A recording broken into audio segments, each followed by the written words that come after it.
heard me proclaim in the presence of many witnesses, and entrust them to reliable people who will be able to teach others also.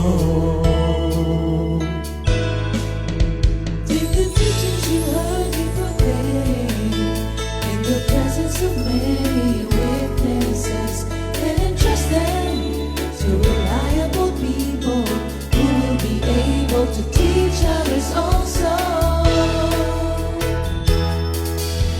Take the teachings you heard me proclaim in the presence of many witnesses, and entrust them to reliable people who will be able to teach others also.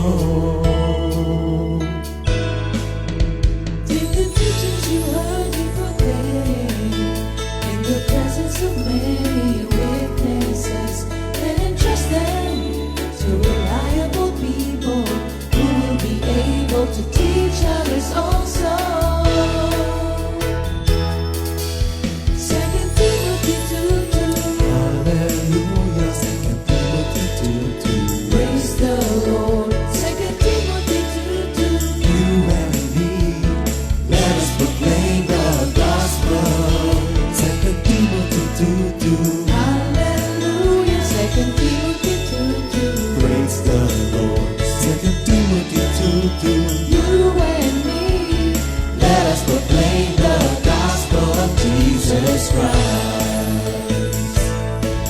Take the teachings you heard me proclaim in the presence of many witnesses, and entrust them to reliable people who will be able to teach others also. take the teachings you heard me proclaim in the presence of many witnesses, and entrust them to reliable people who will be able to teach others also. 2 Timothy 2:2. Hallelujah, 2 Timothy 2:2. Praise the Lord. 2 Timothy 2:2. You and me, let us proclaim the gospel. 2 Timothy 2:2. Hallelujah. 2 Timothy 2:2. Praise the Lord. 2 Timothy 2:2. You and me, Let us proclaim the gospel of Jesus Christ. The harvest is plenty, but the workers are few. And as for me and my house, we will serve the Lord. We will serve the Lord.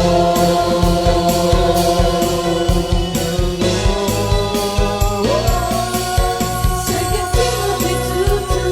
Hallelujah. 2 Timothy 2:2. Praise the Lord. 2 Timothy 2:2. You and me, let us proclaim the gospel. 2 Timothy 2:2. Hallelujah. 2 Timothy 2:2. Praise the Lord. 2 Timothy 2:2. You and me, Let us proclaim the gospel of Jesus Christ. 2 Timothy 2:2. Hallelujah. 2 Timothy 2:2. Praise the Lord. 2 Timothy 2:2. You and me, let us proclaim the gospel. 2 Timothy 2:2. Hallelujah. 2 Timothy 2:2. Praise the Lord. 2 Timothy 2:2. You and me, let us proclaim, live on this day, delighting the Lord for His goodness. Let us proclaim, live on this day, delighting the Lord for His goodness. Let us proclaim, live on this day, delighting the Lord for His goodness. And He's God.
Diyos ay pag-ibig.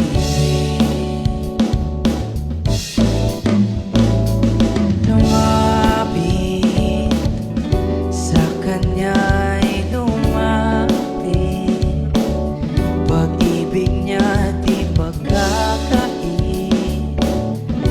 Diyos ay pag-ibig.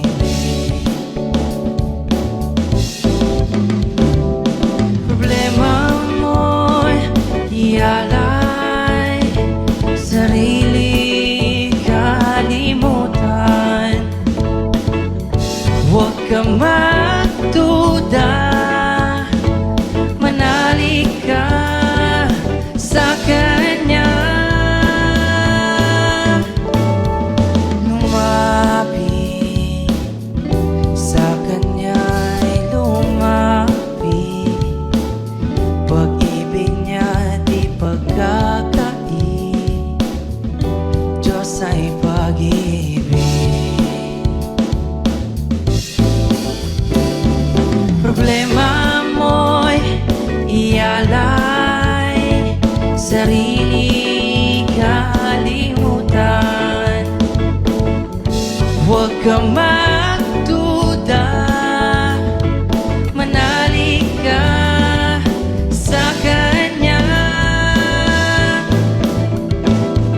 Siya'y tapat sa pangako niya, di Kanya pababayaan. Buhay niya'y pinagkaloob, ano pang hindi niya ibibigay.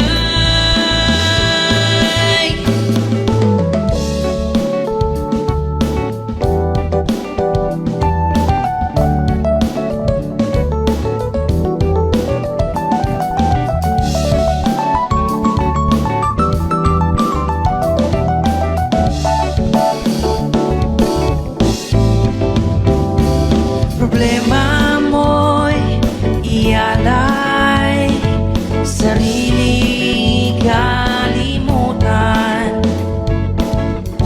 Huwag kang magduda, manalig ka sa Kanya.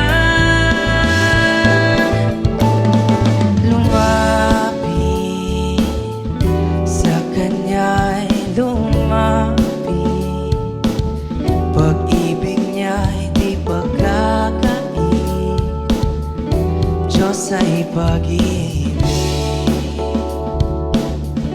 Diyos ay pag-ibig.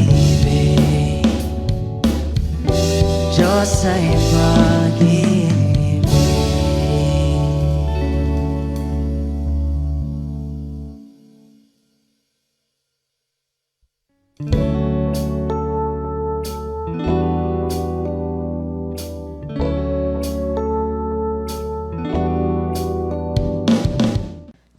Good morning, Jesus!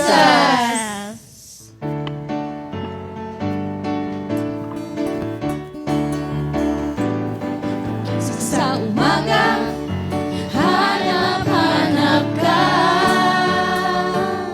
dulot ng salita mo, nagbibigay buhay. Kay sarap naman malaman, may nagmamahal sa'yo. Salamat sa'yo, Panginoon. Walang pagsubok na di mo kakayanin. Sa bawat panalangin, ikaw ay diringgin. Ay sa Kanyang pangako, di Kanya iniwan.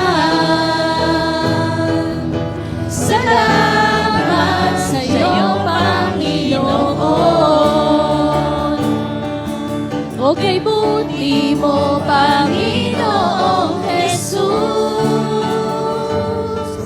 kay ganda ng buhay kong taglay. Sa'yo lang ang papuri, sa'yo lang ang luwalhati. Sa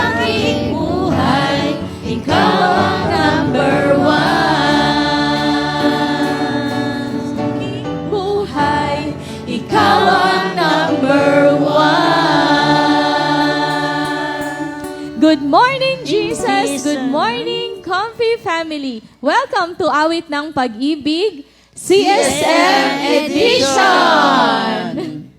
Ayan, sige po. Bago po tayo magsimula, tawagin ko po muna si Brother Ali para pangunahan tayo sa panalangin. Okay, thank you, Lord. We praise you and thank you, Father God, for this wonderful morning, Lord, na pinagkaloob mo sa aming lahat, Father God, and to this wonderful and meaningful opportunity na pinagkaloob mo sa bawat isa, Father God. Lord, we lift up to you each and every one present today, Father God. Kayo po ang mangusap sa amin. Fill us with your Spirit, Father God. Give us a teachable heart at naway matuto kami sa aming mga discussion for today, Father God. Kayo po ang kumontrol in everything, Father God. And we bring back all the glory, honor, and power to the mighty name of your Son, Jesus Christ, our Lord. Amen. Amen. Amen. Hello mga kapatid, magandang umaga po ulit. Good morning, Comfy Family. Good morning sa North, East, West, and South. Ngayong umaga na ito, kami po ang makakasama nyo. At pag-uusapan natin ng isang bagay na masasabi nating napaka-makapangyarihan. And it's so powerful, however, hawak natin itong lahat. Ano kaya yon, Sister Shane? Ano kaya yung topic na yun? Pero, bago yan, magpakilala po muna tayo. So, simulan ko na po siguro. Ako po si Brother Anel from Quezon City Fellowship at ako po ang co-host ni Sister Shane. Bago ang lahat, ipakilala muna natin sino ba yung makakasama natin ngayon. Simulan natin sa dalawang pogi na ito na nasa harap. Ayun. You know? Ako naman po si Zian Carbert M. Gregorio from Quezon City, Comfy po. Yun lang po. Ako naman po si Craig Nathan S. Bongolto. Anak po ako ni Brother Ali Bongolto po, tas ni Sister Rona Bongolto po. Ako naman po si Sister Shane sa inyo, sa anak po ni Sister Tere. Ako po si Brother Arvin from Caloocan Prayer Group. Anak po ni Sister Teresa Urubia. Ako naman po si Michelle Arubia, ang taga Caloocan and QC prayer group din po. And anak-in-law ni Mami Tere din po. Ayun, no? Hello, good morning po. Mulat-mula pakilala niyo na ako sa member po ng Comfy. Sister Ini nga po pala ito, kung maalala niyo, yung asawa po ni Brother Emil ng taga-kaibiga Prayer Group. Thank you, Lord. Good morning po. Ako po si Sister Rona Bongolto, sister wife po ni Brother Ali, taga-kaibiga prayer group in Quezon City. Thank you. Good morning, Jesus. Ako po si Brother Ali Bungolto po, taga-kaibiga prayer group, part of Quezon City group. And ako po yung anak ni Sister Kisanta Bungolto po. Yes. Ayun, thank you Lord sa pagpapakilala mga kapatid. At ngayon, tatawagin ko na si Sister Shane para ipakilala kung ano nga ba yung ating topic ngayong umaga. Sister Shane, take it away. Ayan. Thank you, Lord, Brother Anel. Hindi po ba halatang kinakabahan si Brother Anel? First time niya po ngayon mag-co-host. Actually po. Balita ko 3 araw to nag-prepare. Thank you, Lord po. So today, ang topic po natin is all about the power of words. Ayun pala yung sinasabi kanina ni Brother Anel. Meron tayong isang tool sa ating katawan na can actually bring life or death. Diba? Sabi sa Proverbs 18:21, "Death and life are in the power of the tongue, and they that love it shall eat its fruit." Ayun ang pag-uusapan natin ngayon, kung gaano ka-powerful ang ating mga dila. In simple words, yung mga sinasabi natin, malaki ang epekto pala, no, sa kapwa natin. Kasi pwede yang makapag-uplift, makapag-encourage, pero on the other hand, it can also discourage, it can also break the hearts of people around us na kinakausap natin. So, pasimulan ko ng isang question dito sa mga katabi kong pogi. Ayan. Sinabi nila kanina, pogi daw sila. So, paninindigan natin yan. O, sige. Kuya Nathan and Kuya Sian, pwede ba kayong magsabi ng isang word tungkol sa bawat isa? O, describe nyo nga yung bawat isa. Pogi at mabait po si Sian. Ay. Pogi po, mabait, tas mapagbigay rin po. Wow, pogi. Nag-usap ba kayo? Sinabi niyo ba na yun yung sasabihin niyo sa isa? Mabait. Hindi mo sinabing pogi? Hindi. Sige. Ayan. Ha? Okay. Hindi natin naririnig. Ayan, thank you, Lord. Diba? Masaya ka ba na nakarinig ng something positive galing sa katabi mong pogi? Opo. Bakit kaya, no? Bakit kaya kapag ka nakakarinig tayo ng mga magagandang bagay, parang nakakakilig, di ba? Sumasaya yung ating mga labi, di ba? Pero kapag naman nakakarinig tayo ng mga hurtful words, di ba? O kaya mga nakikriticize tayo, bakit kaya parang ang hirap niyang tanggapin, di ba? So, ayan. So, let's talk about that. So, sige, simulan na natin with our question number 1. Yes, Sister Shane. So, ayun nga, meron tayong set ng questions dito na itatanong sa ating mga guests and doon natin kukunin yung mga ating lesson. Simulan natin yung question 1.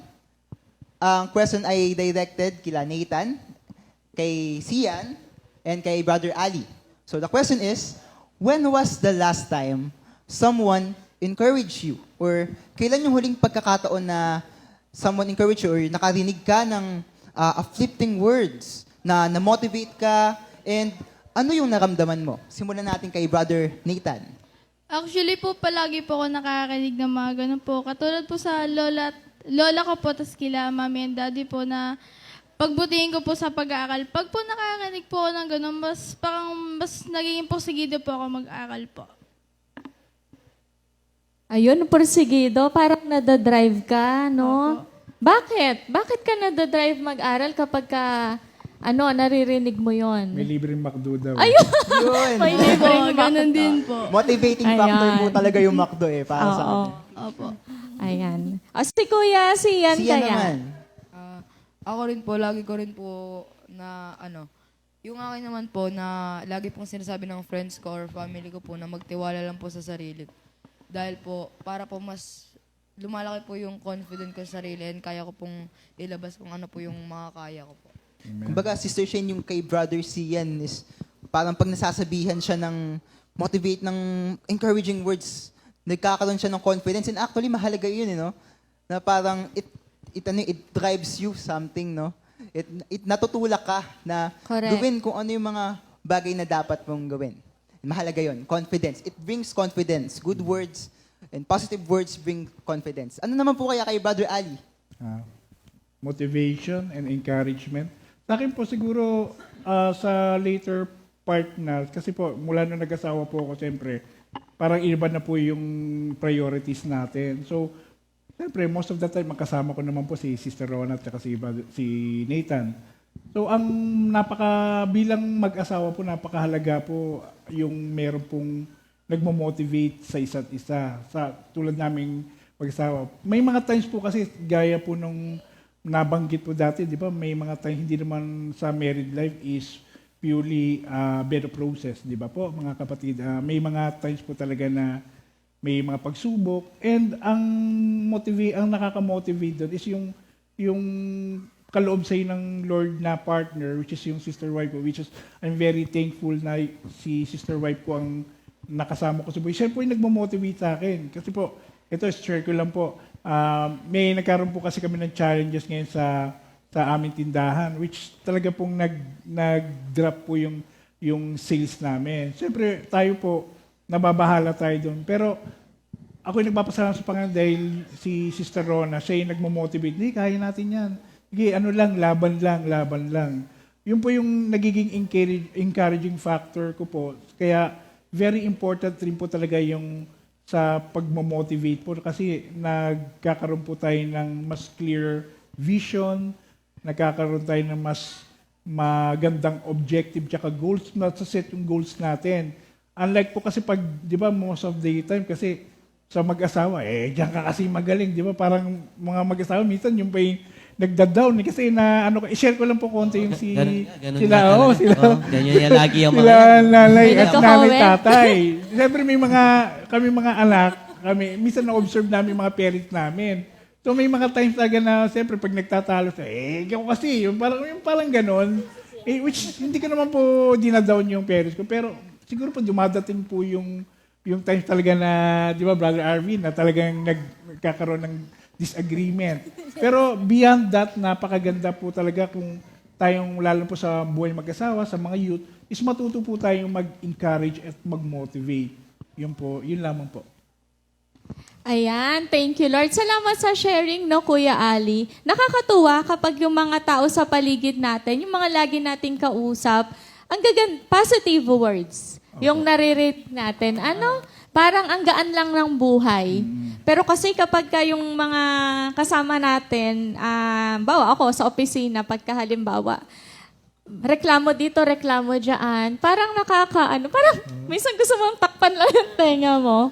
Hindi ba? So nakakatuwa talaga that we always find people na puno ng pleasant words. Kasi sabi sa Proverbs 16:24, kaya pala siya masarap pakinggan, because gracious words are a honeycomb, sweet to the soul and healing to the bones. Ganun pala talaga ang mga gracious words. Sweet, para kang kumakain ng, ano yung honey? Honey. Sa Tagalog. Pulot.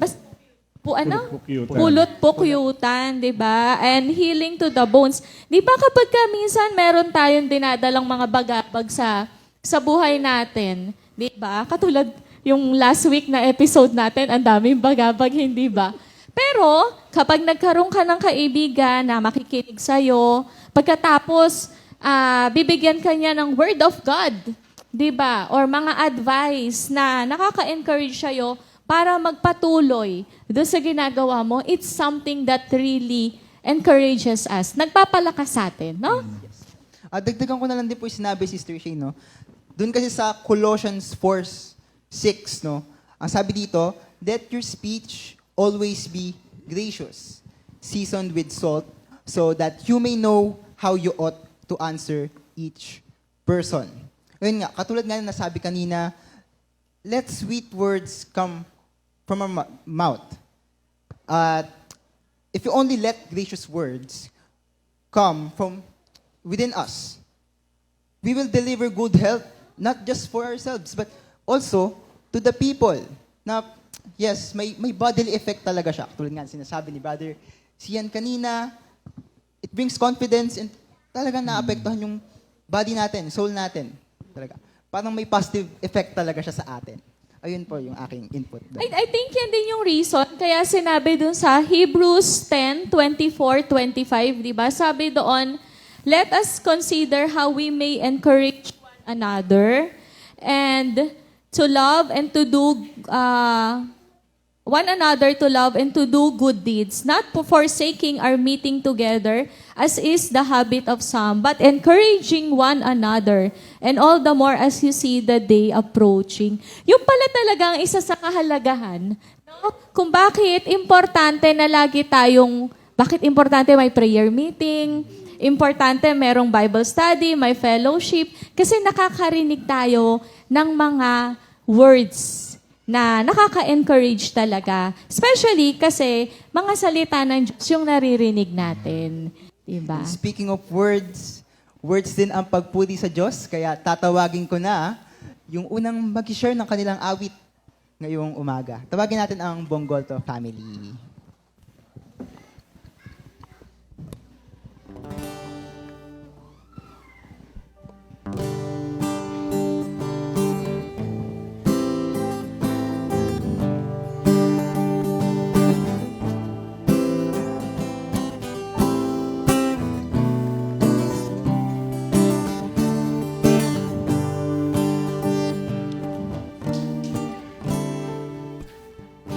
Aking Diyos ng buhay ko, walang katulad ang kabutihan mo. Ikaw ang bulan ko sa at sandalan ko, o Panginoon, mapuri sa iyo.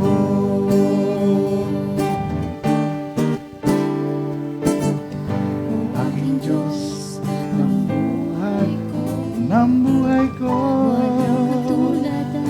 kabutihan mo, ikaw tanggulat ko't lakas at sandalan ko, o Panginoon, papuri sa iyo. Tanging walang ibang mahal sa mulit-muli. Pupurihin ko ikaw, sa'yo walang hanggang kadakilaan. O Panginoon, papuri sa'yo.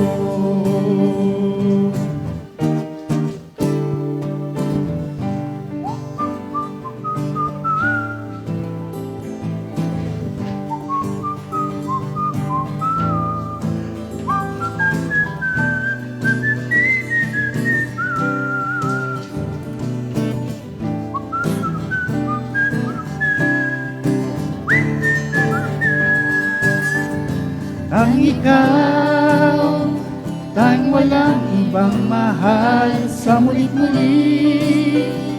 Pupurihin ko ikaw, sa'yo walang hanggang kadakilaan. O Panginoon, papuri sa'yo. Ang ikaw, tang walang ibang mahal sa mulit-muli. Pupurihin ko ikaw, sa'yo walang hanggang kadakilaan. O Panginoon, papuri sa'yo.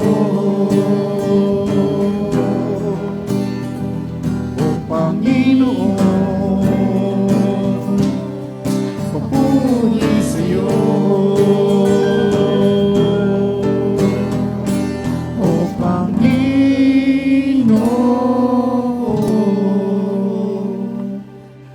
papuri sa'yo. Thank you Lord po sa napakagandang awitin. At ngayon naman ay ituloy natin yung lesson. Thank you Lord. Itanong ulit natin yung natanong na natin kanina. When was the last time someone encouraged you and how did you feel about it? Ngayon naman kay Sister Mitch and kay Sister Ine. Sister Mitch. Ayan, good morning ulit. So, yung sa katanungan na, when was the last time someone encouraged me and how does it feel? Well, I would like to mention na lagi din ako na-encourage na mula sa... Ang ganda-ganda mo. Sa One sexy mo point. talaga itong mga nakarang araw. Sa totoo lang, masarap magkaroon ng family Baka talaga. sabihin, hindi ko siya pinupuri. Kaya bumanat na ako ngayon. At least nakapuri. Hindi, nagpapasalamat ako sa Lord kasi yung mga family ko talaga nasa Lord eh. Kaya every time na kailangan ko talaga ng encouragement, nandyan talaga sila, yung ate ko, yung papa ko. And I would like to mention syempre yung husband ko. Kasi gaya nga na sinabi ni Sarap naman sa pakiramdam. ni Brother Ali kanina, no? There are times na talagang may mga challenges sa life nating Oo, mag-asawa. yung mga ano Pero, kaya nandito ako, baka ano sabihin eh. At least matatakpan ko. hindi, pero nagpupulit Sige, nagpapasalamat nga dahan-dahan lang. ako, di Sa ba? kwento, okay. Kasi si Lord talaga, He has given me the best, no, na encourager. And yun yung nasa tabi ko ngayon, syempre yung husband ko, na Uy, sarap sa pakiramdam sometimes, talaga, oh. kahit hindi Kaya siya mga ganyan magsalita, lang, huwag kayong mga challenges.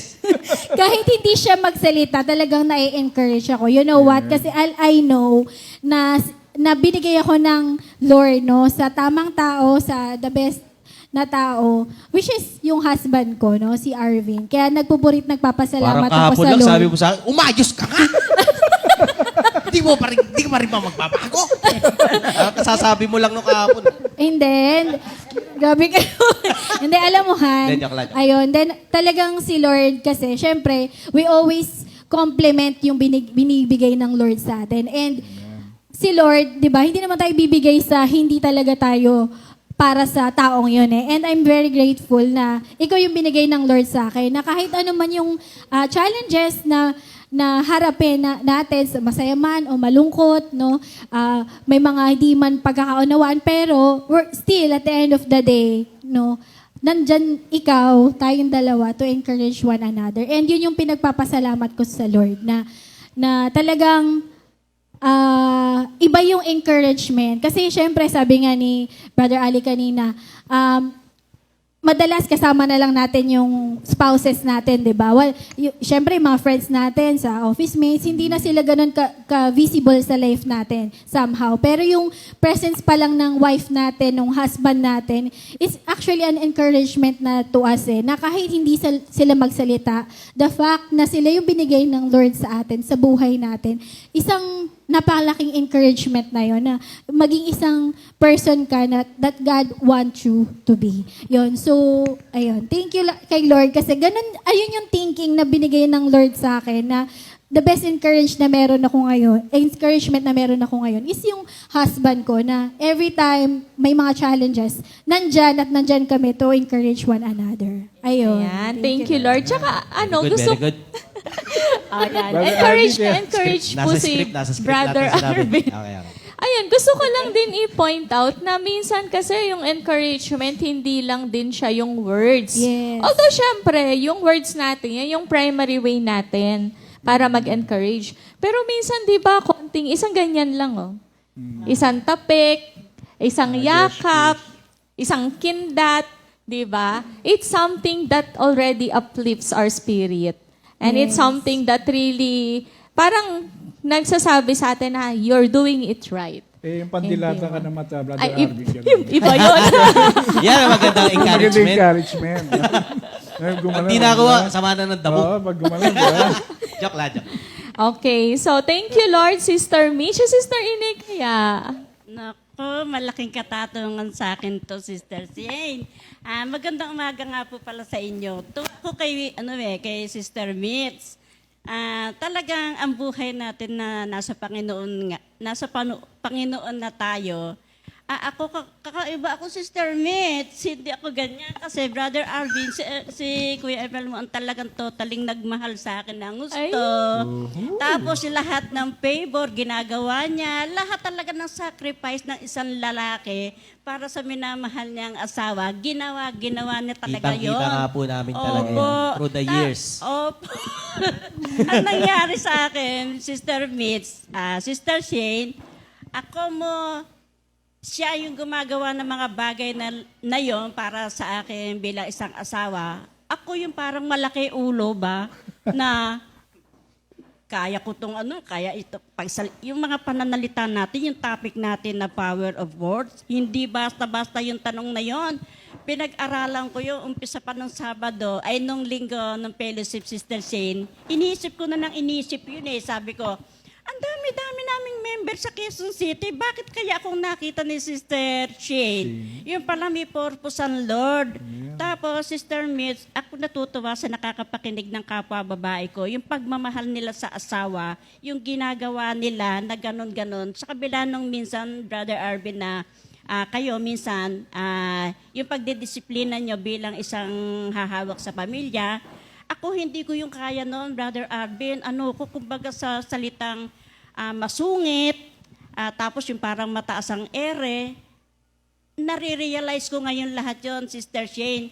Kaya sa tinagal-tagal na ng panahon na kami ay bilang na ng kompi, ako po yung challenge sa sarili ko. Ako rin yung nag-i-encourage sa sarili ko ngayon na wala naman ako talagang ibang pupuntahan na talagang sa Panginoon lang, mga kapatid. Kasi ang buhay natin ngayon, hindi na natin masabi, nandito na tayo sa Panginoon. Kakaiba talaga ang buhay na nasa Panginoon. Tunay nga ngayon na hindi ko man kasama si Emel ngayon, yung aking anak na pag naalala ko, maliit pa rin. At nabubuhay ngayon na parang kay Sian na hindi kami nagkasama-sama. At ito yung sinasabi ng Lord na hindi pa huli ang lahat sa buhay natin na kung ano man yung dinaranas natin ngayon. At ako'y nagpapasalamat dahil yung favor na ginagawa ng Lord sa akin, yung mga prayer ko, sinasagot niya.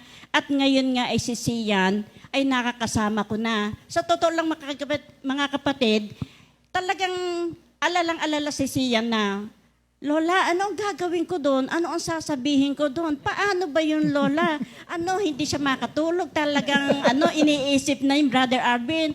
Lola, ano isasagot ko? Ano tong tinanong? Ano itong mga, Ngayon, sabi, ipinatagalog kay Ate Shane. Ate Shin, Tagalogin mo nga ito. Talagang concern siya na maisip niya kung ano sasabihin niya. Sabi ko, madali lang yun, anak. Alam niyo po ba na ngayon, ang pag-asa ko na lang ay sa Panginoon.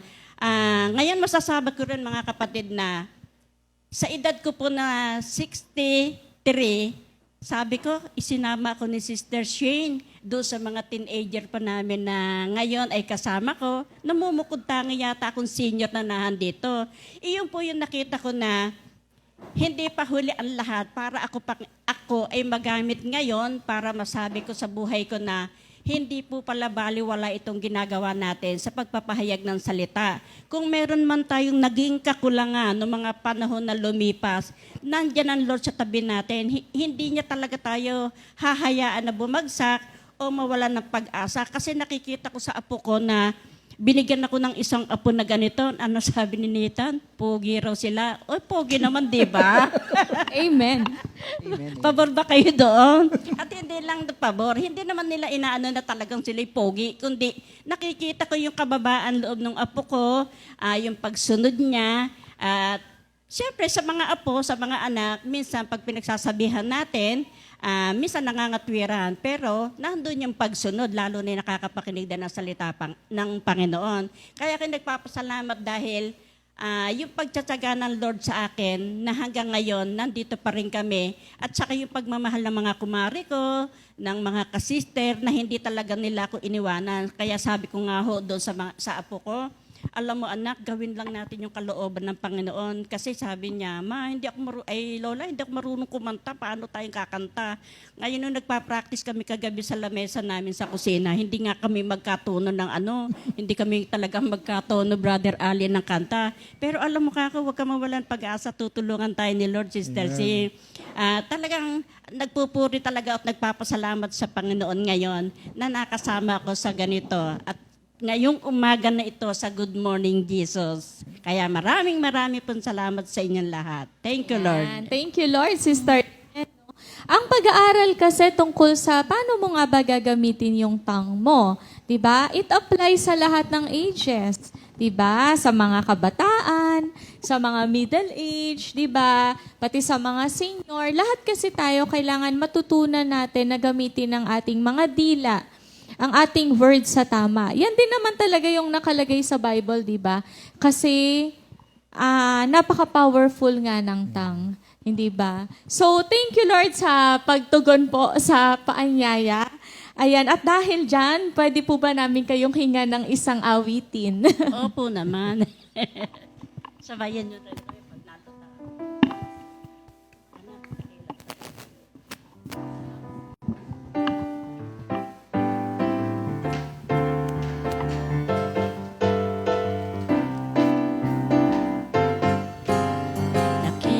Pag-ibig ng Diyos di nagbabago. Katapatan niya'y walang hanggan.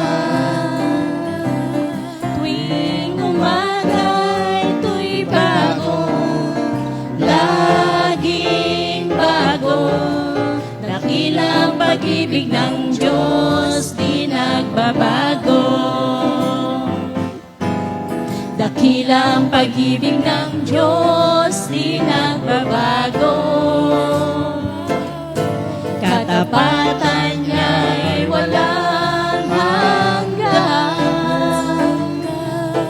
Tuwing umaga'y ito'y bago, laging bago.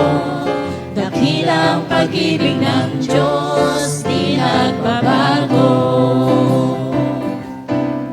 The steadfast love of the Lord never ceases, and His faithfulness will never end. They are new every morning, new every morning. The steadfast love of the Lord never ceases. Salamat sa ating awitin. Sige mga kapatid, bati muna tayo ng mga may birthday ngayon. Yes. O nga, ayun mga kapatid, happy birthday sa ating mga Comfy family, kay Sister Abigail Garcia, Sister Nila Hernandez, kay Brother Joshua Jokno, Sister Baby Ebasco, and Sister Letty Hardingham. Ayun. Happy birthday, po mga sa inyo. kapatid! Enjoy Happy your day! birthday. Brother Bong, pasok!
Happy birthday, mga kapatid! So, happy birthday ulit sa ating mga Comfy family. At ngayon, ituloy natin yung lesson at dumako naman tayo sa ikalawang question. So kung kanina encouraging words, ito medyo mabigat na question to.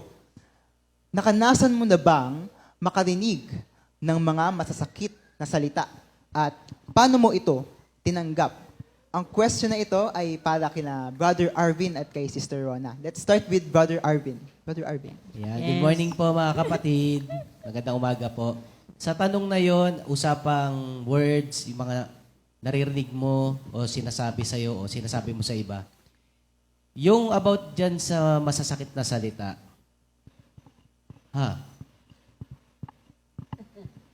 masakit talaga yan eh.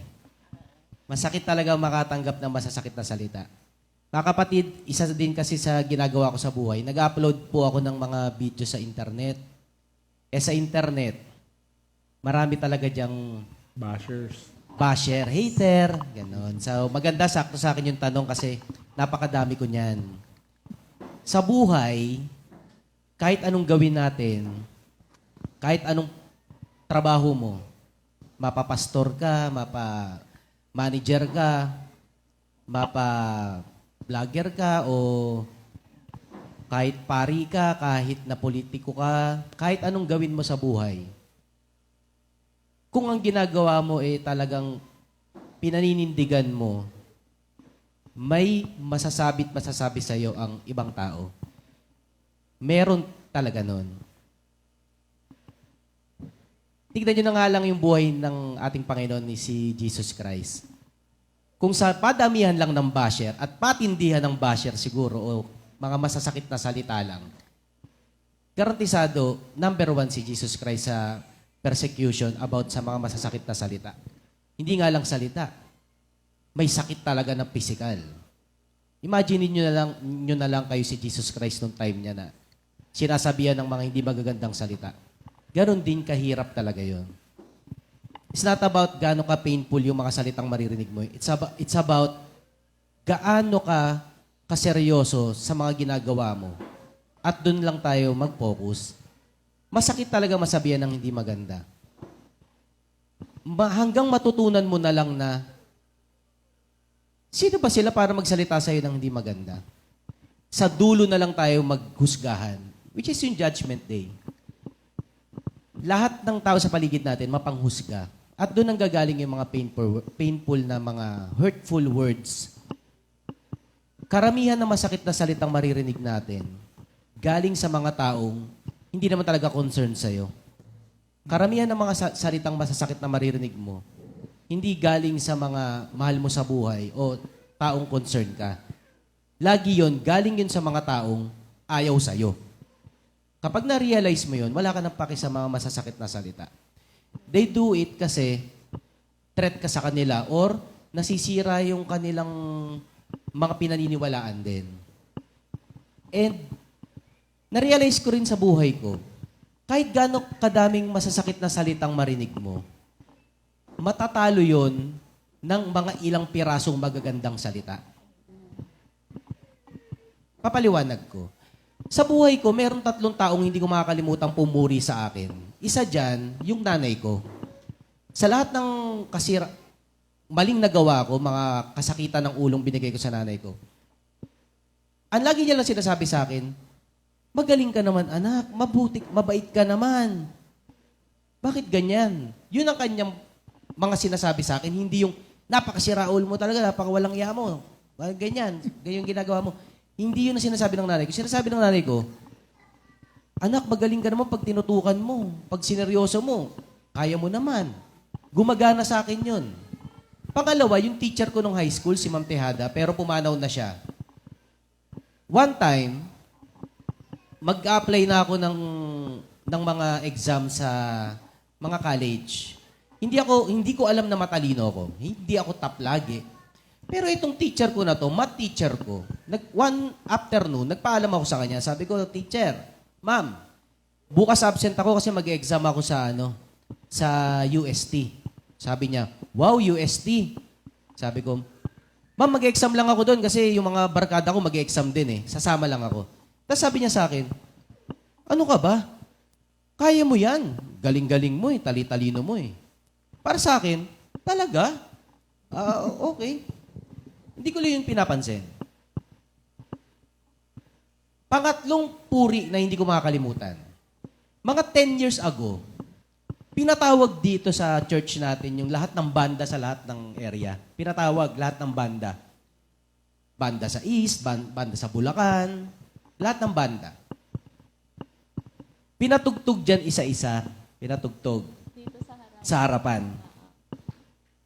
Kami banda ng QC, kami yung pinakawalang kwentang banda. Kami yung bandang kahit anong gawin, wala sa tono talaga. Kami yun. Aray. Di kami na tumutugtog. Kami na tumutugtog. Worship kami, tugtog kami. Wala talaga. Olats talaga kami. Ang gagaling ng ibang banda eh. Hindi kami pinakamagaling. Pero nung hapon na yon, kami ang pinakamahina. Mahinang tugtog. Di eto na. Kasi kada tugtog, may sasabihin si Sister Ria, si Ninang Ria. Hindi kong makakalimutan yung sinabi ni Sister Ria. Sabi niya, grabe mga kapatid. Kala ko sasabihin, grabe mga kapatid, ito ba yung banda ng QC? Paano kayo nakakapagpuri kay Lord? Wala sa tono lahat. Yun na yung handa akong marinig eh. Kasi real talk dahil gusto mag-improve yung banda eh. Pero alam niyo, sinabi ni Ninang Ria, ni Sister Ria, kung anong sinabi. Sabi niya, grabe mga kapatid, sa tagal ng panahon, ngayon na lang ulit natin narinig yung mga sarili nating kumanta. Kasi ang hina ng tugtog namin eh. Kaso pinuri ni Ninang Ria, ni Sister Ria, na nakakanta yung congregation dahil ang pangit ng tugtog namin, ang hininaan siguro ni Brother Arnold. Ngayon, yung mga kumakanta dito sa worship, linakasan, si Ninang Ria, lakas talaga ng kanta. Kasi nga, ang pangit talagang tugtog namin. Pero, hindi ako makapaniwala na through the years, hindi ko makalimutan yun. Hindi ko makalimutan na imbis na ready na akong i-bash ni Ninang Ria. Ako kasi yung time na yun na music ministry leader. Ready na ako na, ano ba yan, Arvin? Wala namang kakwenta-kwenta yung banda nyo sa QC. Hindi kasi kayo nagpa-practice eh. Ready na ako marinig yung mga yun eh. Pero hindi kami binash ni Ninang Ria, hindi kami sinabihan ng mga masasakit na salita. Sinabi niya lang na, thank you Lord, kasi ang ganda nung kanta kasi kumanta lahat ng buong congregation. Talagang linakasan nila yung kanta nila. Which is yun yung positive. Para sa akin, ay wow. Okay din pala wala sa tono kasi mahina. Mahina. So mga brothers and sisters, mga kapatid, kahit anong marinig nyong hindi magaganda sa buhay nyo, natatalo yan ng mga ilang pirasong mga magagandang salitang maririnig nyo. At yun lagi ang alalahanin nyo. Sa mga nagsasalita naman, responsibilidad natin na magsabi sa iba ng mga magagandang bagay. Bakit? Kasi yun yung maaalala nila sa mga panahong marami silang maririnig na hindi maganda sa iba. Hindi alam ng nanay ko yun, hindi alam ng teacher ko yun, at hindi alam ni Ninang Ria yun. na sa dami kong natatanggap na mga masasakit na salita ngayon, hindi magaganda. Yung mga ilang pirasong mga hindi nila sinasadyang naramdaman kong appreciation at papuri na galing sa ibang tao, yun ang hindi talaga nakakalimutan. Huwag kayong kabahan sa mga hindi masasakit na, sa mga hindi magagandang salitang maririnig nyo.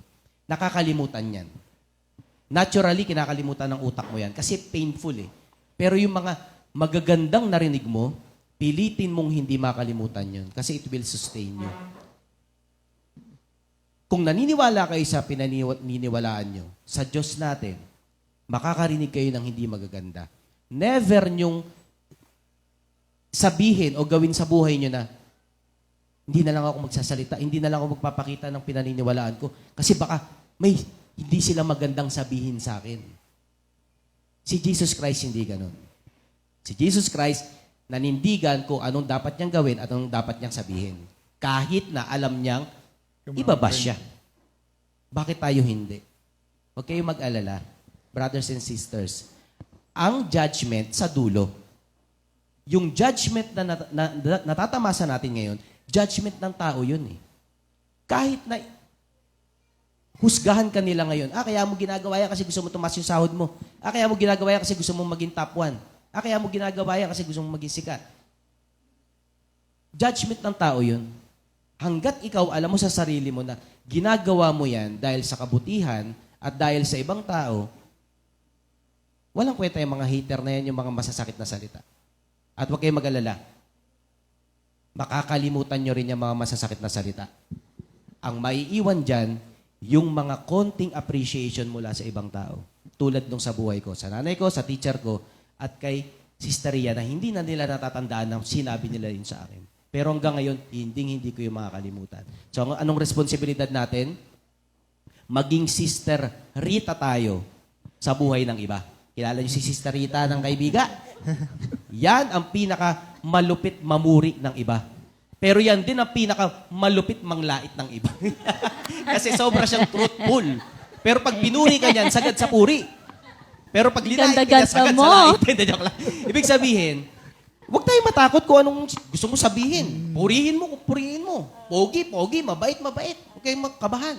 Hindi nyo alam, yung sinabi nyo yun, yung pala yung maaalala ng tao na yun pag dumaan siya sa matinding mga tuligsa galing sa iba. Glory to God po. Amen. Thank you, Lord, po brother. sa sharing ni Brother Arvin nun. Naalala ko yung nakalagay dun sa James 3, verse 10. Ayun nga, no? Out of the same mouth comes blessing and cursing. My brothers, these things ought not to be so. So kung nanggagaling sa sarili natin mga bibig, yung mga papuri na dinidiscuss natin kanina, dito rin nanggagaling yung mga sinasabing pambabash or criticisms na binabato sa atin. Mga paninirang puri. Kadugtong nito sa Ephesians 4:29, let no corrupting talk come out in your mouth, but only such as is good for building up, as it fits to the occasion, that it may give grace to those who fear. So, what's the takeaway? Speak to build, not to destroy. Speak to encourage one another, uplift one another. And that's how we can share the grace of God to the people. At ayun nga, yung kitang-kita sa sharing ni Brother Arvin kanina. At ngayon naman, doon naman tayo kay Sister Rona. Ay, brother, meron lang ako Sige po. Ayan, excited na si Ate Ron. Ayan, thank you, Lord. Naalala ko dun sa sharing ni Brother Arvin, talagang napaka-powerful talaga ng words. Kasi imaginein mo, siya ngayon, yun yung mga bagay na bumabalik-balik sa kanya whenever he feels na discouraged dahil dun sa mga haters, diba? Hindi talaga may iwasan yun na makakarinig ka talaga na hindi maganda. Naalala ko yung story ni Thomas Edison. Sana tama yung pangalan na binanggit ko. Ayan. Si Thomas Edison, nabasa ko, meron siyang ADHD. Tapos nung bata siya, na-kick out siya sa school. And then, sabi ng mga teachers niya, wala nang pag-asa yung anak mo. Hindi niya kaya magbilang. Wala siyang alam sa math, for example. And then, all the other teachers, parang hindi talaga nila kayang suportahan. Iba kasi yung level ng isip niya. Napakadami niyang mga ibang gustong gawin, not necessarily related dun sa studies. So, ang sabi ng mga teachers, hindi na siya pwede dito pumasok. Letter yon. Tapos, sabi nung nanay ni Thomas Edison, tinanong kasi ni Thomas Edison, ba't hindi na ako papasok sa school? Sabi nung nanay niya, sabi kasi ng mga teachers mo, sobrang galing mo, hindi ka nila kayang turuan. Sabi nung nanay ni Thomas Edison. Nirephrase ko na lang yung kwento. So, and because of that, just imagine how Thomas Edison came out to be. Diba? He's one of the greatest scientists because he heard the right word at the right time. Diba? Just imagine if he received the same hurtful na mga words galing do sa nanay niya, na same thing na sinabi ng teacher niya. Sometimes even if all the world is telling us all negative things, diba? Lagi kong naaalala yung, narinig ko to kay Mitch. It takes one person to believe it. Ano? Ikaw nga, ano yun? It takes one person to believe in you. It takes one person to believe in you para magpursige ka, para ituloy mo yung ginagawa mo. Yung sinasabi ni Brother Arvin na yung tama na ginagawa mo. So, we keep on saying the good things kasi hindi natin alam kung saan aabot yung pag-encourage natin. Yan. Thank you, Lord. Sige, dumako naman tayo. Ay, Sister Rona, balikan natin yung question ba? Nakanasan mo na bang makarinig ng mga masasakit na salita at paano mo ito tinanggap? Sister Rona, take it away. Good morning po. Good morning po mga kapatid. Siguro oo. Actually, hindi naman talaga mawawala yan eh. Diba? Sabi nga ni Brother Arvin, diba? Hindi yan sa mga malalapit sa'yo, sa ibang tao na hindi mo kaano-ano. So, yung ganun, talagang pag nakarinig ka ng masasakit na salita, di ba, talagang ouch talaga. So, kung na-experience ko man yun, ako pa naman yung tipong tao na konting ano lang, ouch na talaga eh. So, masakit talaga siya kung talagang aanuhin mo. Pero, Iyakin. oo, yun, medyo, ganun na nga yun. So, yung, siguro, kailangan lang talagang, i-accept natin yung anong yon, yung fact na yon talaga. Pero mag-focus tayo sa mga tao na nag-encourage sa atin, yung nagbibigay sa atin ng magandang salita. Deadmahin lang natin yung mga basher na yan or yung mga tao na nagsasabi sa iyo ng mga ganun. Kaya doon lang tayo mag-focus sa mga tao na nag-i-encourage sa atin, nag-a-advise sa atin ng ganun. Yun po. Thank you, Lord. And thank you, Lord po sa sharing and insight, Sister Rona. And now naman, pakinggan natin si Sister Mitch and Brother Arvin sa kanilang inihandang awit para kay Lord. Yes, thank you, Lord. Sabayan niyo ako mga kapatid.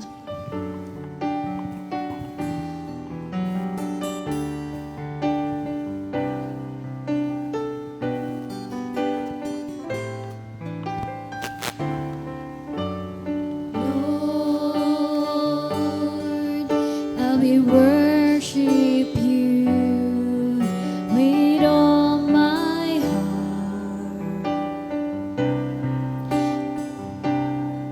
I will be filled with joy because of you.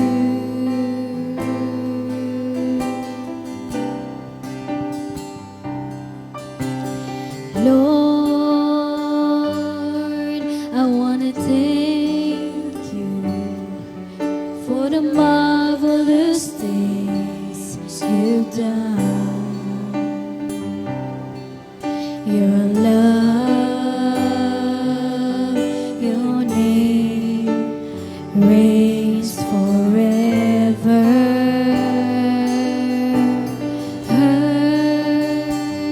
'Cause your unfailing love, I can enter your house. I will sing and I will worship with a deepest soul. Your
Lord. Thank you, Sister Mitch. Naiiyak ka ba?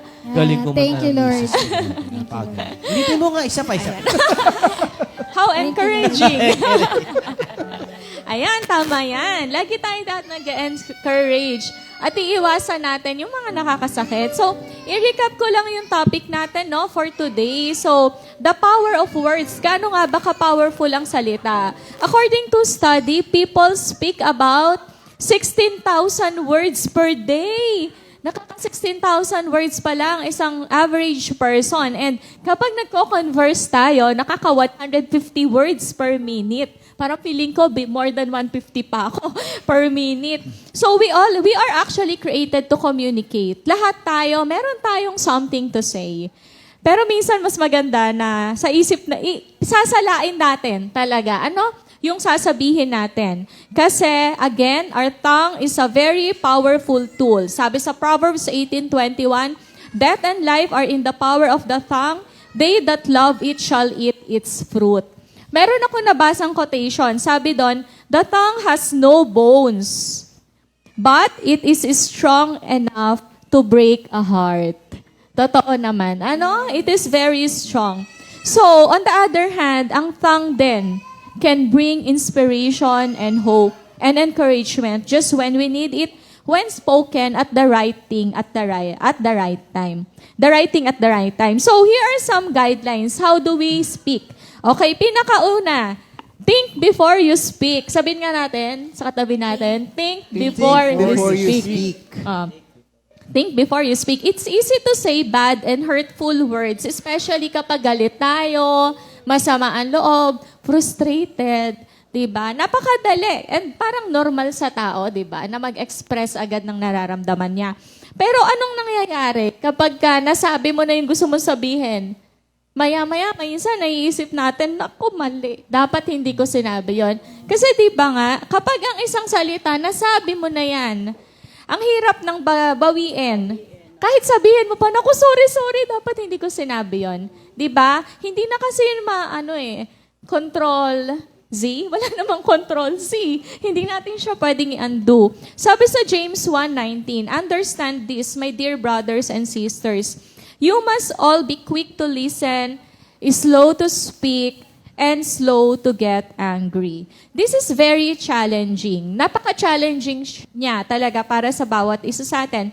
But it takes practice and patience. Especially kung tayo, di ba may mga tao na may anger issues, di ba? Mas challenging talaga yun sa kanila. May mga tao na likas na pasensyosa. Siguro yun madali sa kanila. Pero kapag tayo mahirap man or madali man, let's really do our best na mag-ingat sa mga sasabihin natin. Especially sa mga mahal natin sa buhay. At pagka talagang hirap na hirap tayo, humingi tayo ng tulong kay Lord. Pwede naman tayo mag-pray sa Panginoon, di ba? And self-control is one of the fruit of the Holy Spirit, di ba? Humingi tayo ng tulong sa ating Panginoon na mabago natin kung meron tayong ganung pag-uugali. So when you speak, ask yourself, why do I want to say this? Will this help? Is this the truth? Will I regret saying it? So, tatanungin natin yung sarili natin. And again, stop, pause, and think before you speak. Okay? Number 2, meron pa pala isa. Paano kapag talaga mainit na mainit yung discussion? Diba? Lalo sa mga kabataan, minsan Debate. Debate, di ba? Argument. Oo. Sige, lipat daw muna sa kabilang kwarto. Cool down muna. Ayan, kasi it's better that we give a gentle answer because sabi sa Proverbs 15:1, a gentle answer deflects anger, but harsh words makes tempers flare. Ayun pala. Kapag sinabi, ba sabi, kapag kagalit yung kausap mo, wag mo na sasabayan. Pag galit si daddy ha, wag sasagot. Mamaya na magpaliwanag. Kasi kapag sinabayan nyo, lalong mahirap. Baliktad, mga bata na nga nagagalit Oo nga, totoo, no? Yung mga bata pala ngayon ang babanahan natin. Number 2, encourage others with your words. Ayan yung unang tanong natin kanina, di ba? Sabi nga natin, Proverbs 16:24, gracious words are a honeycomb, sweet to the soul and healing to the bones. May narinig ako di ba lagi sana sabi, pag wala kang sasabihing maganda, Huwag mo lang, itikyo mo Oo, lang wag yung na bibig mo. tayo magsalita. Pero kung may sasabihin ka namang maganda, di ba, let's be generous sa pagsasabi ng mga magagandang bagay. Kasi yun nga yung sinasabi kanina ni Brother Arvin, hindi mo alam kung ano yung magiging epekto nito. Di ba? Even words like saying to your mother, to your father na, Dad, I love you. Salamat sa pagtatrabaho mo para sa amin. Mama, salamat sa pagluluto mo ng almusal. Gumigising ka ng maaga para ipaghanda ako ng almusal. Hindi ba? Even yung mga ganong kasimpleng bagay, malaking bagay yon. Lalo sa mga magulang, napakalaki. Napakalaki na bagay. Ayan. And then, number 3, paano kapag nakapagsalita naman tayo ng hindi maganda? Ayan, let's take time to apologize, diba? Hindi minsan may iwasan na may nag-i-slip sa bibig natin na pinagsisisihan natin eventually. Hindi nga siya mabubura sa isip nung sinabihan mo. Pero, pag nag-sorry ka, it will communicate na ina-acknowledge mo na hindi tama yung nasabi mo. And somehow, mare-restore yung relationship nyo. Kasi, we try to become humble. Diba? Especially pag alam natin na nakagawa tayo ng pagkakamali towards other people. Ayan. So, sa mga friends natin, diba? Minsan, isa sa mga nangyayari, halimbawa si Nathan tsaka si Sian, pag-uusapan nila si Brother Ainel. Ayun. Ayun. Oo, ikaw, diba? Minsan yung mga ganon, hindi natin nare-realize, nakakasakit pala yun kay Brother Ainel. So, let's take time to apologize. Kapag na-realize natin na kung mali pala talaga yung sinabi ko, kahit hindi narinig, ay nakarating pala sa kanya. So, ayan. Mapagpatawad naman si Brother Ainel Ayan. And lastly, challenge yourself to avoid bad words and find friends who can influence you to do good. Kasama na rin to dun sa point number 4 natin na watch your thoughts. Kasi di ba, kung ano yung pumapasok sa isip mo, pumupunta sa puso natin, tas lumalabas sa ating mga bibig. So remember, what goes into your mouth, what goes into your mind, it goes out of your mouth. So, i-evaluate natin yung mga pumapasok sa ating isipan, yung mga books na binabasa natin, yung mga pinapanood natin, yung mga naririnig nating music, and even nga yung mga friends natin, di ba? Kapag yung mga friends natin lagi nagsasabi ng mga bad words, minsan nare-realize natin, nagiging ano na siya sa atin, Conscious tayo. Oo. At saka nakakapi natin. Hindi ba? Hindi lang sa pananalita, pati minsan sa pagporma, nagiging magkakamukha tayo, di ba? So let's evaluate kung ano yung mga nagiging input natin, lalo sa mga kabataan. This is a reminder din na let's choose our friends wisely.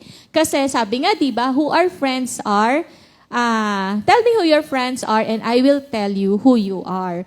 Ayun. So, lagi nating ipanalangin sa Panginoon yung nakalagay sa Psalm 19:14.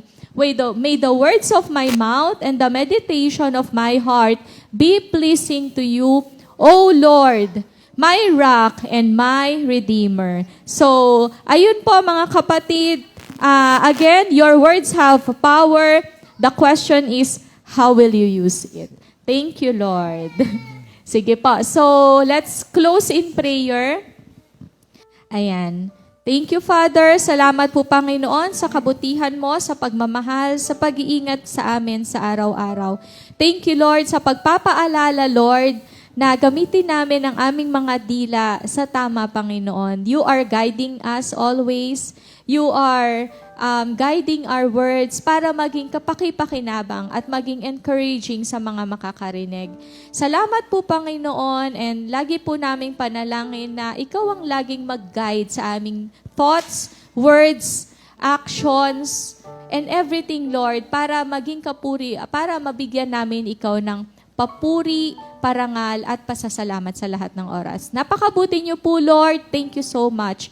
We love you, Lord. We thank you. In Jesus' name we pray. Amen. Awit tayo.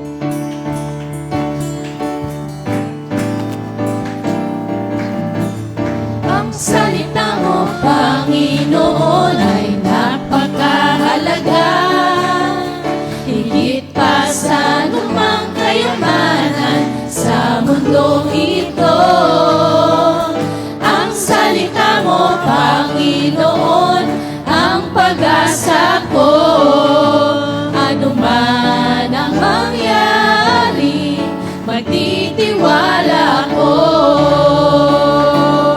Salamat sa iyo, Panginoon. Sa bagong buhay kong ito, sa iyo ialay. Wala nang iba sasambahin. Mahal na mahal kita, aking Panginoong Jesus. Salamat sa iyo.